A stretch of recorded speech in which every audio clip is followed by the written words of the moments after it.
പ്രകാശം പരത്തിക്കൊണ്ട് അങ്ങനെ ദിയ വന്നുകൊണ്ടിരിക്കുകയാണ് വേദിയിലേക്ക്. മന്ദമന്ദം നല്ല ഡാൻസിനൊക്കെ പറ്റിയൊരു ഉടുപ്പാണ്. മധുവങ്ങളല്ലേ കഴിഞ്ഞ പ്രാവശ്യം പറഞ്ഞ പ്രകാശം പരത്തുന്ന പെൺകുട്ടിന്ന് അങ്ങനെ ഒരു പുസ്തകം ഉണ്ട്, അറിയോ? അതെ അതെ അറിയും. അറിയാം. ആ പുസ്തകം സിനിമയാവുന്നുണ്ട്, അറിയോ?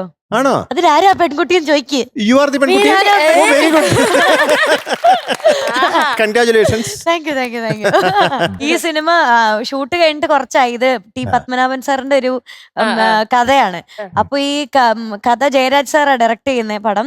അപ്പോ ഇതിലേക്ക് ഞങ്ങളെല്ലാം ചെയ്തൊക്കെ കഴിഞ്ഞിട്ട് അതിന്റെ ലുക്സ് ഒക്കെ കുറച്ച് വ്യത്യാസം. ആ ബുക്ക് വായിച്ചിട്ടുണ്ടോ?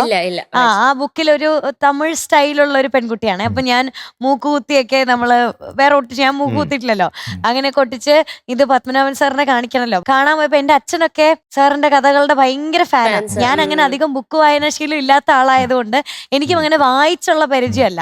അപ്പൊ ഞങ്ങള് ചെന്ന സമയത്ത് അങ്കിൾ ഓൾറെഡി കണ്ടിരുന്നു, സിനിമ എടുത്തു വെച്ച് അതെല്ലാം ഷോട്ട് എടുത്തതും ഒക്കെ അങ്കിൾ ഓൾറെഡി കണ്ടു കഴിഞ്ഞിട്ട് എനിക്ക് മാത്രം സ്പെഷ്യൽ ആയിട്ടൊരു പാൽപ്പായസം ഒക്കെ ഉണ്ടാക്കി വെച്ചു ഞാൻ ചെന്ന സമയത്ത്.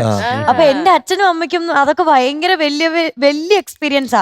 അവരും ഇങ്ങനെ ഭയങ്കര ആരാധനയോടെ നോക്കി കാണുന്ന ആൾക്കാർ. അപ്പം അങ്കിൾ എന്റെ അടുത്ത് വന്നിട്ട് പറഞ്ഞു, ഞാൻ എന്താണോ എഴുതി വെച്ചത് ആ കഥയിലുള്ള അതേ പ്രകാശം പരത്തുന്ന എന്റെ പെൺകുട്ടിയാണ് നീ. എനിക്ക് കിട്ടിയതിൽ വെച്ച് വലിയൊരു അവാർഡാണത്. ഞാനത് ഇന്ന് എവിടെയും പറഞ്ഞിട്ടില്ല, കാരണം ഈ സിനിമ ഇപ്പൊ റിലീസ് ആവാൻ പോകുന്നതേ ഉള്ളൂ.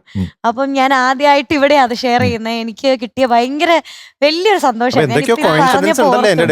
അതെ, ഇപ്പൊ പറഞ്ഞപ്പോഴാണോ പറയാൻ പറ്റിയേ. പ്രത്യേകിച്ച് എന്താ വെച്ചാ ടി പത്മനാഭൻ സാർ എനിക്ക് ഗുരുതുല്യനാണ്. ഞാൻ എന്റെ അച്ഛനെ പോലെ സ്നേഹിക്കുന്നതാണ്. അത്രയും സ്നേഹിക്കുകയും ആദരിക്കുകയും ചെയ്യുന്ന ആളാണ്. കണ്ണൂരൊക്കെ പോകുമ്പോഴത്തേക്ക് അദ്ദേഹത്തിന്റെ വീട്ടിൽ പോയിരിക്കും കുറച്ചു നേരം അദ്ദേഹത്തെ കാണാനായിട്ട്.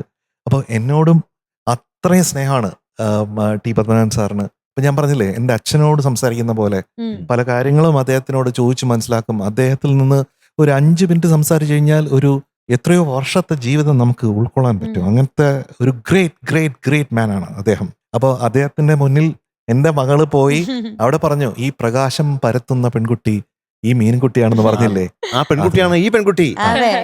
ഒത്തിരി സന്തോഷം.